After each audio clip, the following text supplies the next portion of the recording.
Good morning and welcome to another edition of Let It Be Known. I am your host, Stacy Brown. Peace and love, everybody. Welcome and come on in. I'm Niele Anderson, and we have a lot of headlines to jump through. And today we're going to be introducing a new segment that you're going to want to know all about. How about that? Well, since our producer is not going to give us a cut this morning, we can jump right into the headlines. Obviously, we start with the sad news that the influential four-time Grammy-winning singer, songwriter, and producer D'Angelo has died at the age of 51. The cause of death is being reported as pancreatic cancer. And we know that D'Angelo was nothing short of an icon, DL. Yeah, he was a self-taught musician and producer. And Kedar Massenberg, who discovered him, and Erica Badu, who kind of took Motown into a new direction and phase and genre of music, posted this on Instagram. He said, D'Angelo was one of the most talented and dedicated artists that I have ever witnessed. He said he inspired us every day to advance and nurture the movement of neo soul, influencing the entire R&B and hip hop culture at a time when Black music needed to push the envelope. And we know that he had a child with Angie Stone, who we lost earlier this year to a tragic car crash. And so just praying for his son, who released a statement yesterday. And just for all of us who love D'Angelo and his flavor, I know he was the soundtrack for me yesterday. Yeah, and some of the hits, of course. How does it feel? Untitled is really the name of that song, right? How does it feel? Brown Sugar, Lady. You could name so many others. He had two, And you eh, gave me. two top five albums. And more than that, folks just love this guy when he performed live. I think one of the things that we loved about D'Angelo when he came out was that he wasn't your traditional R&B singer. He wasn't doo-wopping and two-stepping. Hmm. He came with his cornrows and he had like that street flavor that us girls love. He was fine. Body was magnificent. And then the lyrics. He was a croner though. And he was a croner. The lyrics. He was reminiscent of old school, but his style and flavor represented the 90s and the times of the day. But the lyrics are undeniable, and they still not making songs like that right now. I love how folks on the West Coast say Krona. We say crooner, they say Krona. Yeah. Tomato, tomato, potato, potato. uh, and they already have the AI videos out. Orange mentions that the AI videos of D'Angelo and Angie Stone are out of pocket. The family can't even mourn in peace. And we just talked about that recently with Dr. King's family and Robin Williams, the comedian. Their families were complaining about the AI images as well. Yeah, it's just it's not cool. But even beyond the I think the outpour of what he contributed to the culture, for the culture, to Black culture, it's just a beautiful thing to see on your timeline. It's sad, but it's beautiful, especially with all the other junk that's flooding our timelines. To Yeah. celebrate just some good music, to see performances of him that we might have missed. And to be reminded, that video of Lady was the remix and the first time we were introduced to Erica Badu.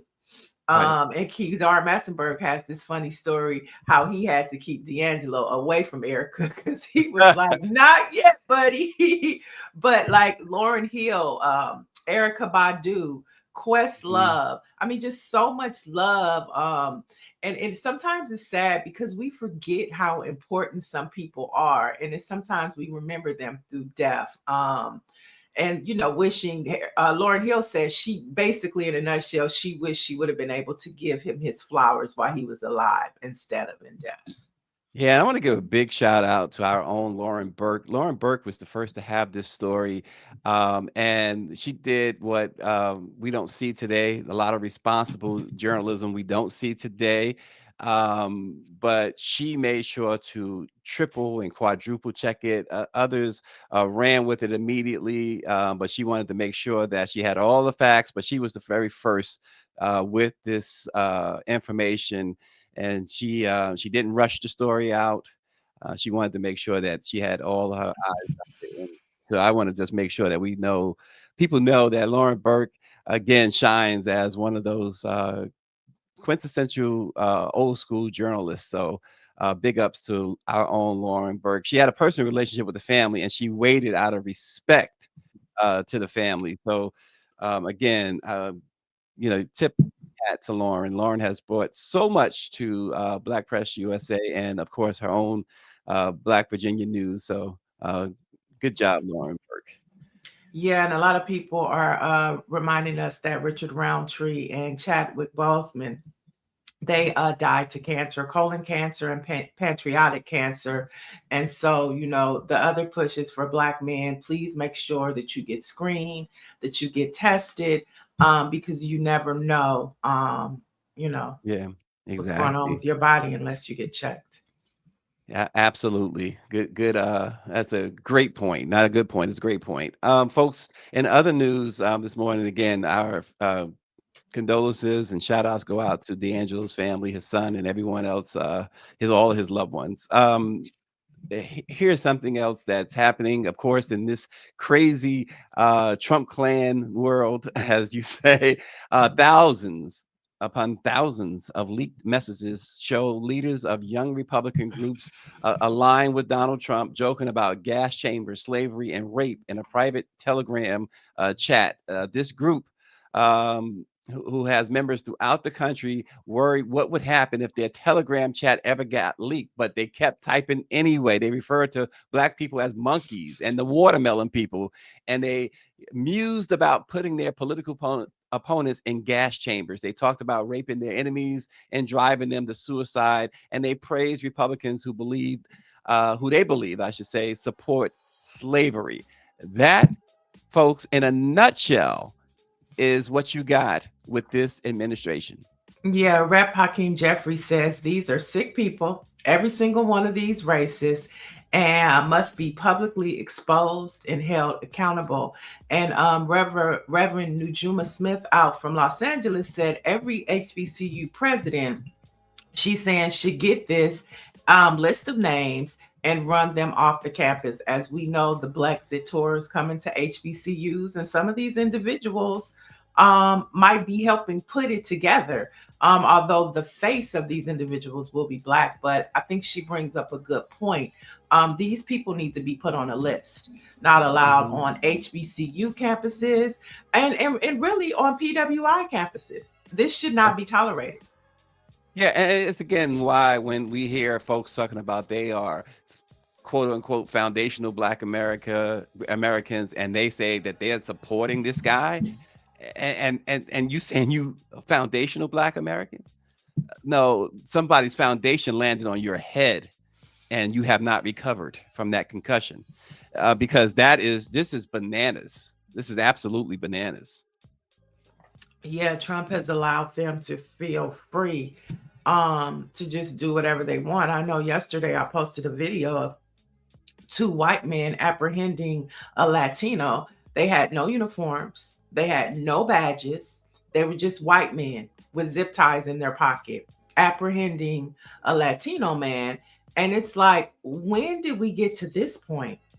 You know, why is he even allowed? Why are they even allowed to do that? No badge, no uniform, no identification, just two white men with zip ties in their pockets, picking up people and throwing them in unmarked cars. Yeah, That's where we're 100%. at in this country right now. Yeah, we're seeing a lot of folks, so many videos, and kudos. I'm gonna say this: kudos to Don Lemon. Not that he needs any publicity from us, but kudos to Don Lemon. Don Lemon is dominating the coverage of this insane, illegal, unconstitutional ICE stuff that's going on throughout the country. He's doing a fantastic job of documenting all of this stuff. So big ups to Don Lemons on this. For sure.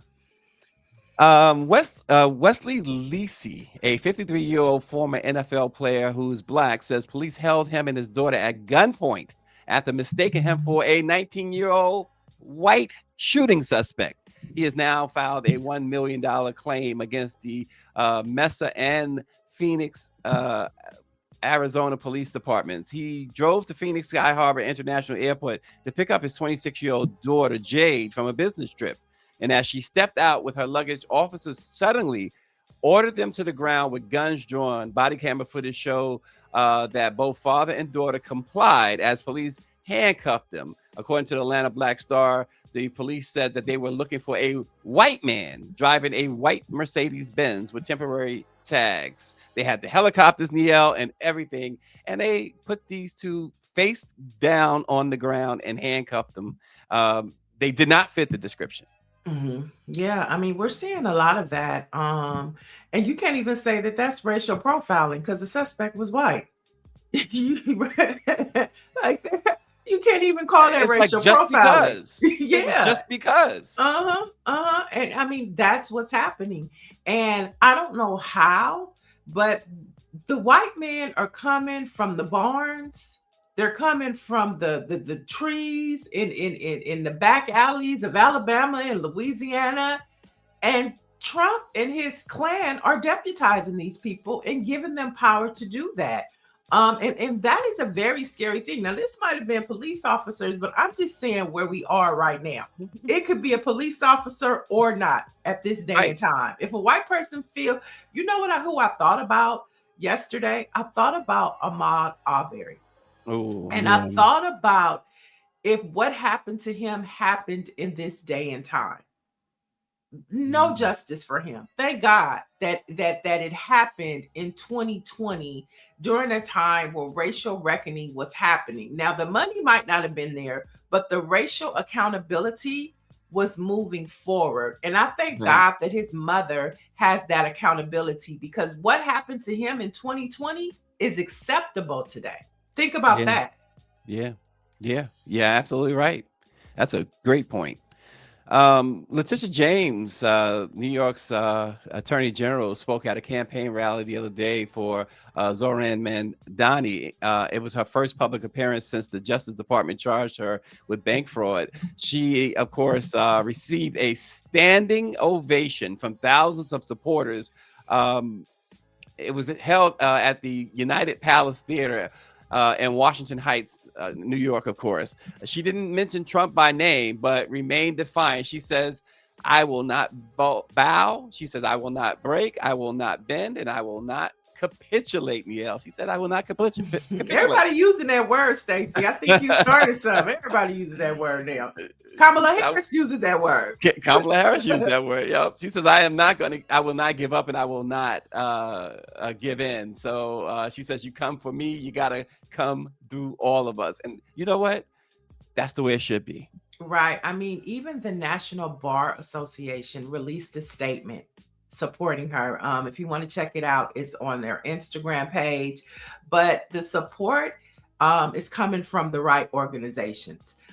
Because we know we have a judicial system that is bending towards injustice. So it's good to see that and it's not the National Black Bar, it is the National Bar Association. That is huge. And so the support we need it. We need the support of the people.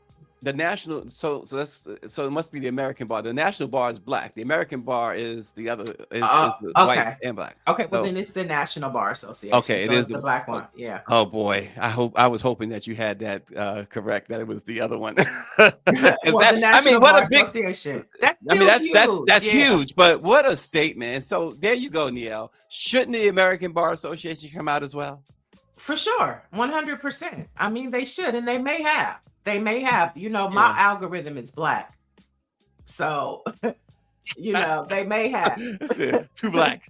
My algorithm is black, so this Only black popped up folks in allowed on her mine. timeline. No, that's not true. But I'm just saying the things that I am engaged with are, you know, mostly POC, people of color, and so.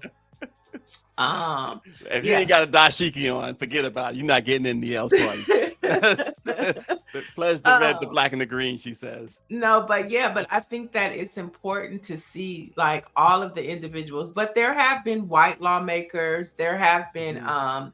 individuals that are supporting what is happening to her. And I think that you're starting to see the resistance rise, even with these news organizations. Like yesterday, you had a network of mainstream news media telling the Department of War to go kick rocks, Yep. that we are not going to sign your pledge.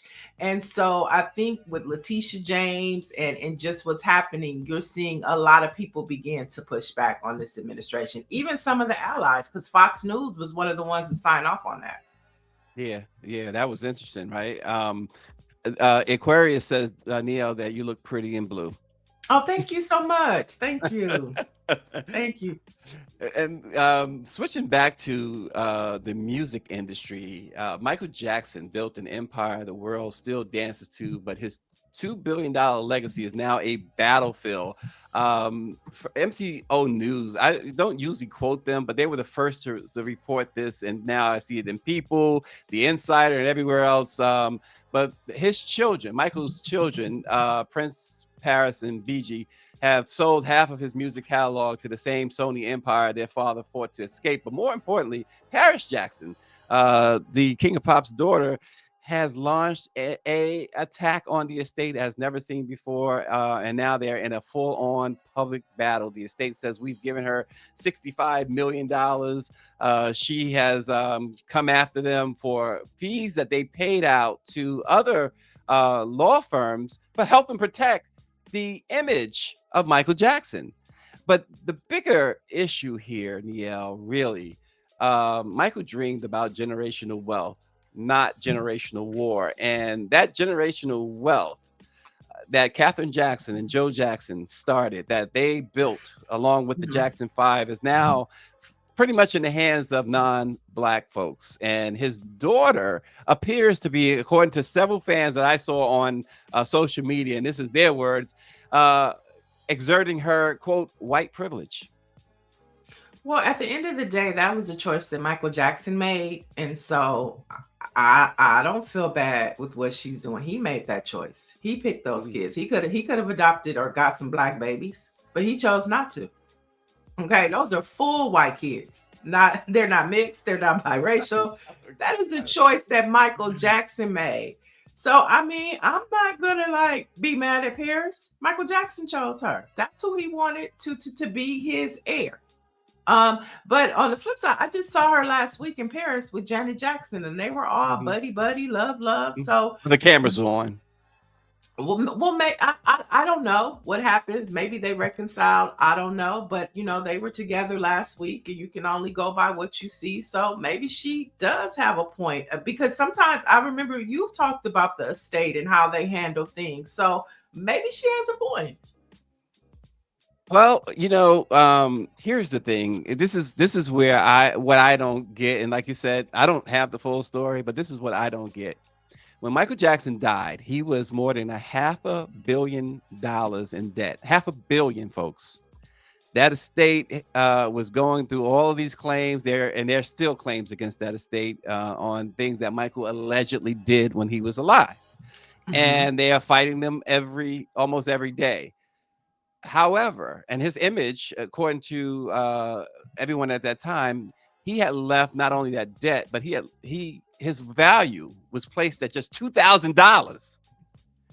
Now the estate has raked in about $3 billion, and she's Hmm. complaining about a couple of bills that amounted to $600,000 um, that they paid out to other attorneys who helped to fight claims against him, who helped to keep that estate sailing to where it's the biggest estate ever.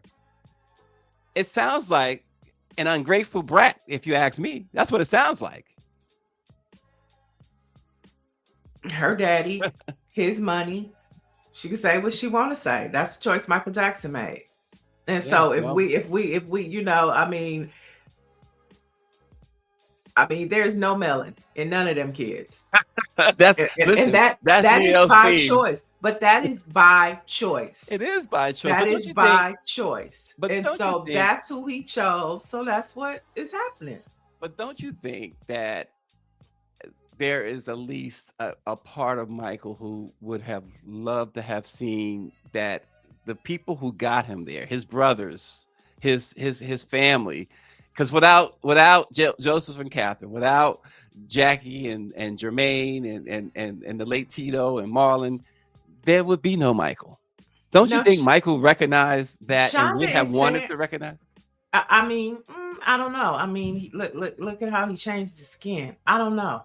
And so Shonda says they're not full white, they're mulatto who can play both sides. Are they mulatto? No, no, no, no, no, no. Come on now. Who said that? Who said they're mulatto? Is mulatto like black? Yeah, mulatto is black. I Yeah, don't no, see. no. I don't think maybe Mm. Blanket is the only one that you Blanket is might the have a only one, little right? And I drop of black. think Maybe. I think Blanket's mom it was at least part Latino, if I remember correct. Okay. So yeah, Well, I so see that that would brown. I explain. see the brown. Yeah. But you don't Aquarius listen. Come on. Do you see any of that in in Paris and Prince? Paris. No, not at all. Aquarius says African American children act the fool. Also, that is true. That is true. But we're not talking about them. Most of them is broke. Well, this is the thing. We talk about generational wealth all the time, and again, you talk about somebody who has generated all of this money, all of this wealth that Paris, Prince, and BG Blanket could have 50 kids, and they 50 kids could each have 50 kids apiece, and they have 50,000 grandchildren, and they will still be multi-millionaires. Yeah, I mean, and Michael Jackson even distanced himself in the end away from his family. And Yeah, I long mean, before this, the end. yeah, and so this was his family. This is what he chose. I can't get into that type. It's first of all, it's above my tax bracket, and you know, if that's what's happening with the estate, that's who Michael Jackson chose. We would have loved to see that coming from a Janet or a Latoya or a Rebbie. You know what I mean? But it's not. It's coming from what Michael Jackson chose. And so Shonda, there you have it. you are misinformed, Shonda. Debbie Rowe is 1,000% white, and those Prince and Paris are her children. And the father is allegedly Dr. Ani Klein. So Oh, he's yeah. I remember 100%. him. Yeah, The milk 100% doctor, white. right? So That's the milk yes, doctor, that's right? the milk doctor. Exactly. Mhm. Exactly. So I don't know where you got that information, but I can tell you with no uncertainty that Debbie Rowe is the parents of Prince and Paris, and that the father is 1,000% like her. They not like us. And on that note, let's talk Yes. about what is like us. Earlier, I told you that we're kicking off a new segment. Take a look. If you're looking for a party, particularly a political party, to be your savior or to get 100% right, you can keep looking. A lot of folks have this perception of the Democratic Party. Democrats are elitist, out of touch, don't know real folks, are more focused on the data than they are about actual people. It's a lot of our folks who starting to think that, and even though the policies on the other side are not helping our folks any better. So what can we do about, not just messaging, making sure people feel seen and heard? I tell people all the time, I am a proud Democrat, but the Democratic Party didn't inform my views or my worldview or how I think about issues or even how I talk about issues. My experiences, my faith, my family, those inform my views, which led me to the party most in line with those views. But the party's not perfect, right? Like there's no institution that's man-made that's going to be perfect. So if you're looking for a party, particularly a political party, to be your savior or to get 100% right, you can keep looking.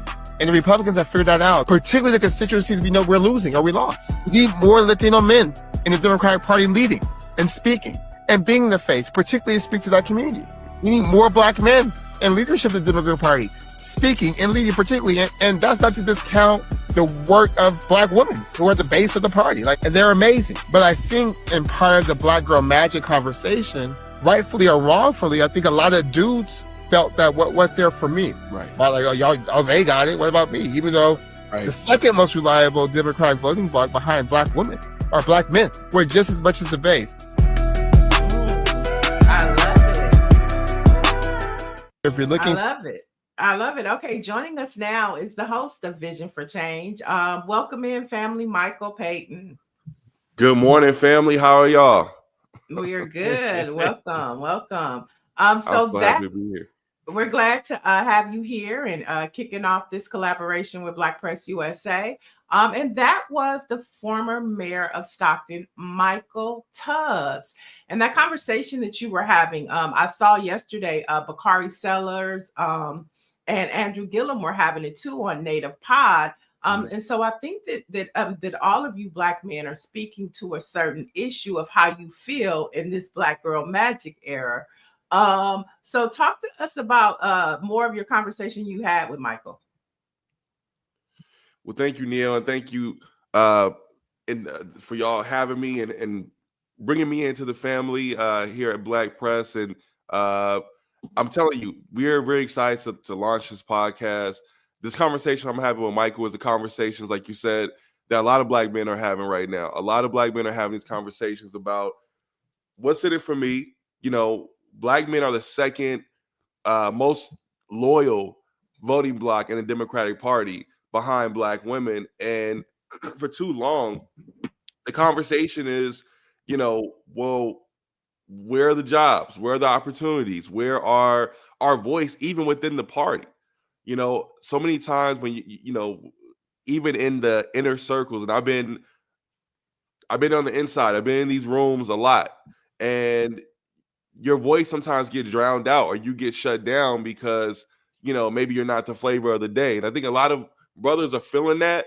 And I think that's why, rightfully or wrongfully, why you see a lot of folks kind of like, hey, I'm going to sit this one out, or I'm going to go explore what's going on over here. And I just think that we can't afford that. We just can't afford that as a country. We can't afford that. You know, as someone who, you know, has been voting a Democrat my entire adult life, because I believe that their policies are most in line with what the values of our community is, right? But if you're not allowing folks to have a voice, if you're not allowing folks to actually have I don't want to say a seat at the table, but like actually the seat that they've earned, the seat that we have respectfully that we warrant, because we are such a low voting bloc, the fact that we are organizers, the fact that we are the soul of this party, and I feel like we don't get our just due. So that conversation I had with former Mayor Tubbs, I think is a really timely one. And I think that we need to be having these conversations more out in the open. Michael, one of our viewers, RNG, says that he left the Democratic Party in 2012, and he says, "No, I am not a Republican. Both sides pander to Black people during election time, but neither cares about day-to-day activities of Black people." So when you talk to someone who has that gripe, what's your response? No, I can't say I don't understand. Now, thank you for not, you know, fully going over full MAGA or going to the Republican Party, right? We appreciate that. But I also understand the sentiments. And then that doesn't mean that you won't vote for Democrats or you can't, you know, it won't be still supportive. But it's at the same time, it's like if you're not going to, if you're not, I'll say this, you know, I'm from the Bay Area. Born and raised Oakland, California, went to school in San Francisco, now live here in LA, lived in New York, all these metropolitan cities, right?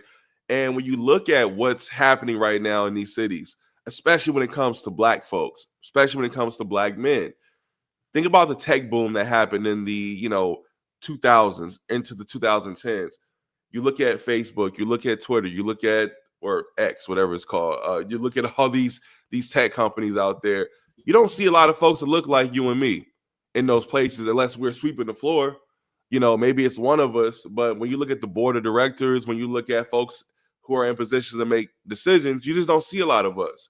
And then, you know, and then you look at how folks are getting priced out of their homes. You see how folks are getting priced out of where their families grew up and lived for generations. And, you know, you see folks, neighborhoods being gentrified. And you know, yeah, we do see our sisters, rightfully so. Black women are the most educated group. Black women are the most hardworking group in this country, and Black women are getting what they deserve in terms of the comeuppance that we've been seeing in this generation, and it's well deserved. But I think when Black men see, and I know a lot of brothers who are like me, college educated, um, try to play everything by the book, and and every time it's time to go get a job, it's sorry, some other candidate, or oh, you're just not the right fit, or and it's just those opportunities are open, don't feel as though they're opened up to us as much in this generation as they were as they are to some other folks. So I understand the sentiments of folks like, all these, liberal policies and all that. What is it doing for me? And I think it's time that we start, not going full MAGA, but at all, but definitely start demanding more for our vote. I love that. And I think it's great that you started with Michael Tubbs, former mayor of Stockton, California.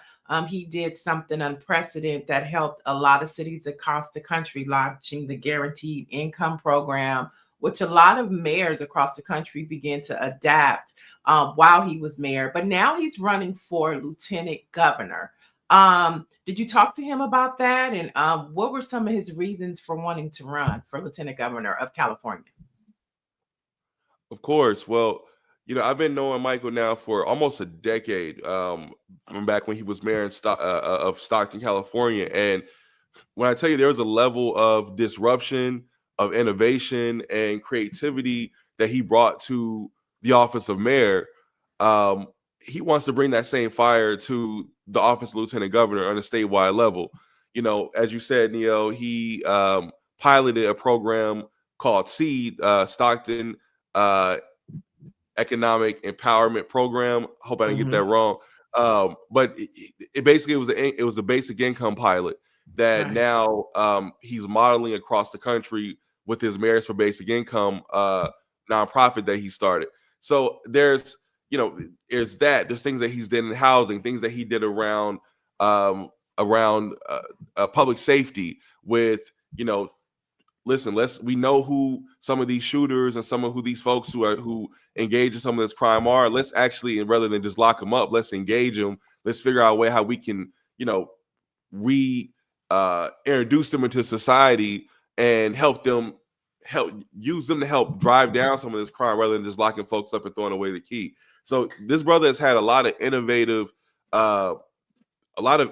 ideas and thoughts, and he's led on a major scale, and he wants to bring that, like I said, to the state of California. And I think we need it. I think we're in a point now where we're transitioning out of the current leadership. Gavin Newsom won't be able to run again in 2026, and there'll be a new crop of leaders coming up. And I think that Michael is exemplar of what that innovation and what that next generation of visionaries look like. And I just can't wait for more people to hear his story and hopefully give them their support.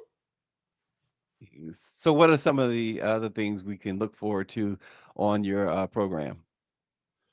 Oh man, it's exciting. Like, we are trying not to have these BS conversations, right? I want this to feel like you're in the barbershop. I want this to feel like you're, if you're a gamer, you're in the chat and you're just talking to your homeboys, you're just talking to your friends. But we're having real talk, we're having real discussions, and we're talking to everyone from elected officials or former elected officials like Michael. Later on in the series, we have a great conversation coming up with the district attorney of San Francisco, Brooke Jenkins, and we're even talking to folks who are on the ground, community organizers, folks who are just folks in the community, small business owners. Like, we want to have a real conversation with real people from the top to the middle, everything in between. We want to talk to you and really start having these conversations in our community about what it is that we want, what we desire, what we need. What I don't want to do is go into the next election cycle, 2026, 2028, and like y'all said, folks are just pandering to our community. Folks are just doing the song and dance and the jive talk and trying to get our votes. But when that's over, it's like, all right, well, we're done with that. Now it's on to somebody else. I just had a conversation, and we'll air the episode. The next episode is actually with Hamilton Grant, who was a state legislator in the state of South Carolina, which we know is going to be a pivotal state in the primaries come 2028. And we're talking about what Black folks really want, and what, versus what the media say they want, or what the New York Times or whatever are saying that folks are looking for. And it's a very, very interesting conversation. So y'all have that to look forward to. And, hopefully we just get people engaged in these conversations that ordinarily aren't engaged in these conversations. Yeah, I love that it's centered in Black men. In Orange G, you can actually check it out right here on Black Press USA's YouTube channel. And so the first one drops today, right? The first one drops today. It's up now on YouTube. It should be up on Black Press soon. But yeah, first episode with Michael Tubbs drops today. So I'm so excited. I cannot wait for y'all to start engaging with this. And again, I'll just say, it's my background as a filmmaker, my background as a storyteller. I'm all about trying to find ways to bring our community into these conversations that we're normally not involved in, or we normally kind of disengage in. So hopefully, we're going to keep growing with this show. I'm going to keep growing. I'm going to keep getting better. We're going to go into communities, but hopefully, this sparks some real dialogue in our community, and I'm just so excited. Yeah, I love to see the Black man amplify. But you also have another project dropping today in the Black Network. Definitely want to talk about that, because you are centered in Black men, and I'm talking about the Supreme Truth, the story about Kenneth Supreme McGriff out of New York. Could you tell us, our viewers, about it, about the documentary? Yeah. Thank you for that. So today the Supreme Truth drops everywhere. It's on in the Black Network. You can also see it on PrinceGMiller.com. Sorry, PrinceMillerNYC.com. Let me get that right. And it's exciting. I directed this piece. It's really a story about it's about justice. It's about really justice and truth. You don't have to agree or like Supreme. Supreme definitely is not. He'll be the first to admit that he's not an angel. He's not first to admit that he's not. He hasn't done everything correctly in life. But at the end of the day, this is someone who actually did do his time, who was trying to get out and do other things with his life.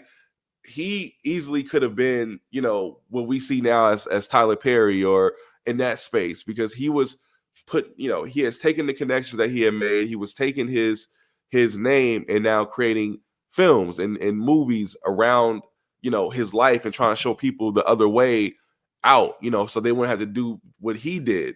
And, he never really got that chance fully, because as soon as he started, making those inroads into that world, I think that the powers that be didn't want to see that happen, because he was the one that got away.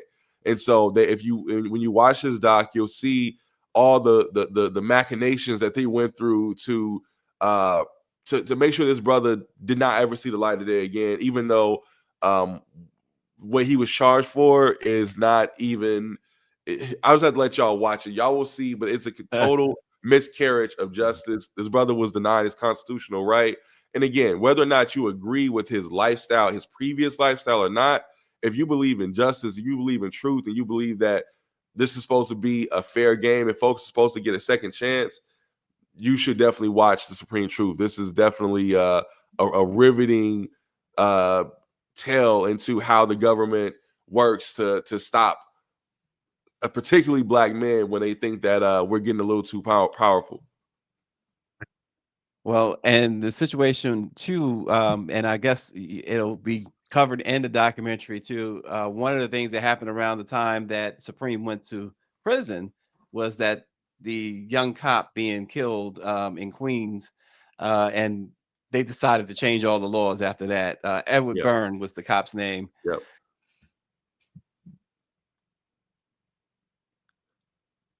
Yeah, that was. Oh, go ahead.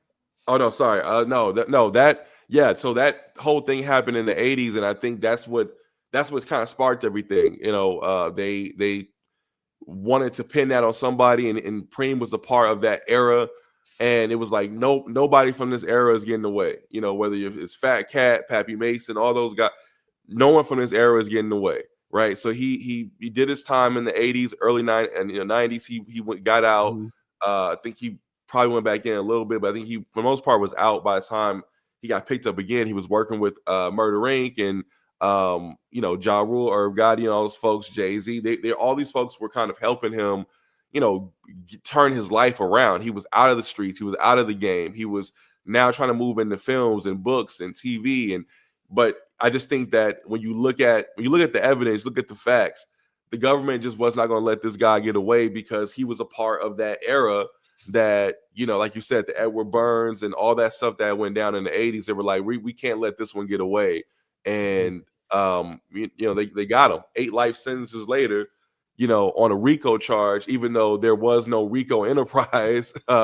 They locked him up on a testimony of someone who did not know this man at all and was making up stories, and they pinned a RICO charge on him based on a very, very, very weak witness. And like I said, miscarriage of justice, you will see. And to be clear, Michael, when Michael says that they wasn't going to let him get away, he did time. He did his time. And what I think, Michael, and I don't want to put words in your mouth, but to be clear, what you're saying is that they wanted him punished forever.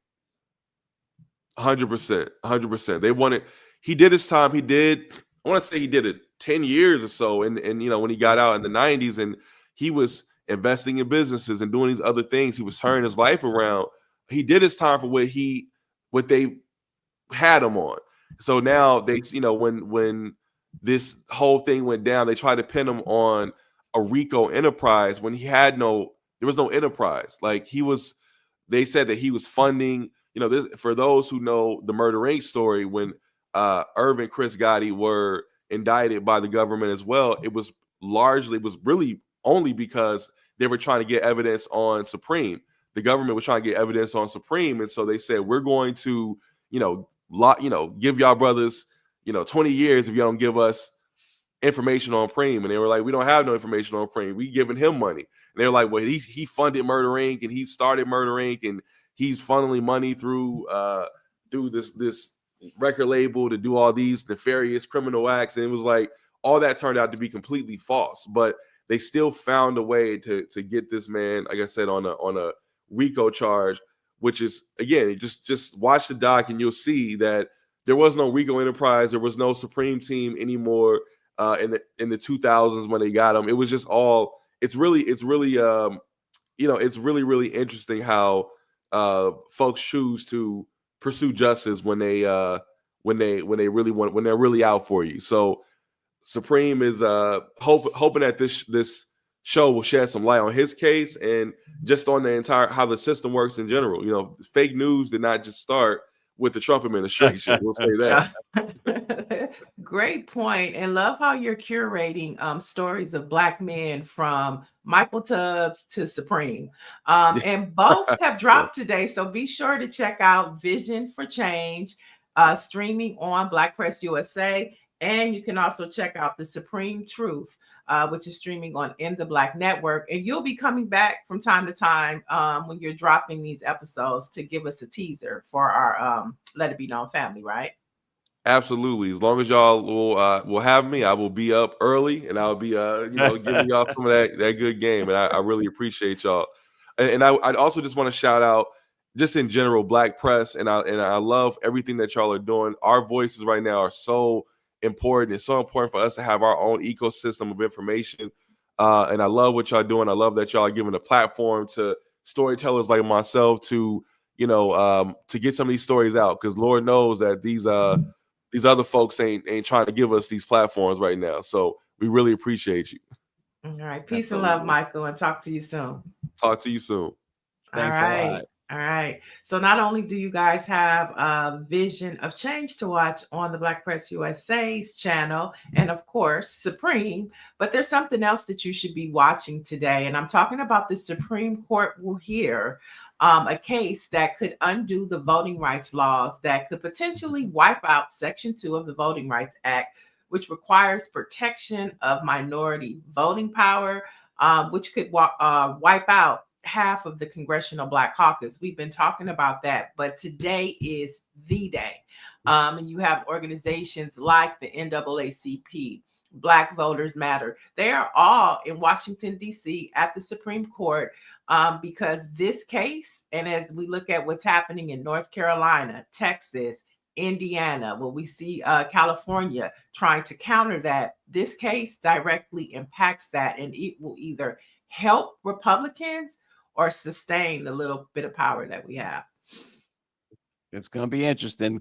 Oh, Uncle Clarence is going to be, I'm sure, dancing his jig. What'd you say? He gonna be tap dancing. He's going to be tap dancing. No question about it. Cooning and booning.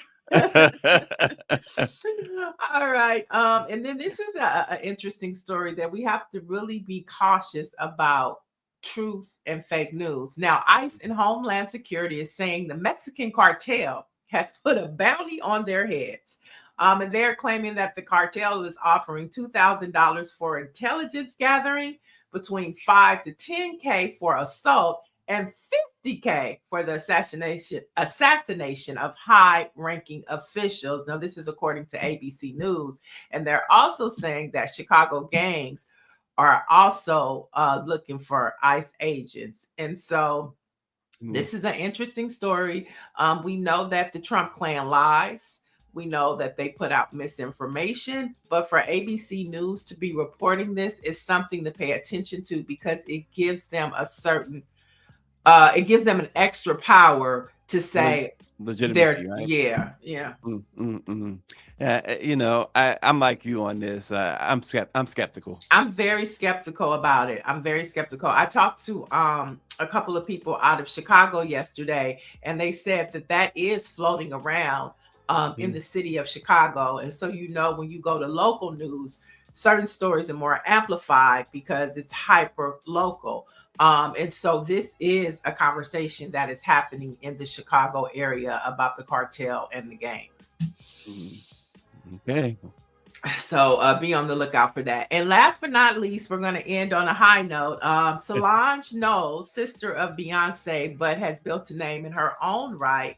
She can now add Professor Knowles or Professor Solange. As USC broke the news yesterday that she will serve as the first ever scholar in residence at his Thornton School of Music. I mean, it was trending on everything yesterday. The course doesn't start until 2027, but she will be doing some things on the USC campus as she prepares to be Professor Solange. Professor. Is that right? Wow, that's awesome. A 3-year it's a 3-year teaching residency, huh? Yeah, I mean, to start, right? To start, who knows where to go? And we know her father is a professor at HBCU in Houston, Texas Southern. And so, you know, she's following in her father's footsteps, taking her career and all of the things that she's learned in the music industry and imparting it to a younger generation. So I think that's pretty dope. Who knows? Maybe she'll have her sister pop up or her brother-in-law. Yeah, I'm surprised she committed to 3 years with her career, but that's great. Greer's going to say something. Well, I just wanted to share another bit of news about Solange that she did, a project that she launched recently. And that's with all this book banning, this a program that allows you to order or rare books about Black stories. It's free of cost, and you just return it. I think that's just a wonderful thing, right? To just books are being banned, and I'm gonna just say that Matthew and they mama they did right with Beyonce and Solange. Because when it comes to advocating for our people, these two women, they have put it all on the line, and they don't, you know what I mean? And whatever happens, they put it all on the line. So Solange is, I love Beyonce, but Solange is probably, one of my favorite. I love Beyonce. She's earned that respect. For sure. But Solange, that's my NINJ. Yeah, she definitely But you makes movement music.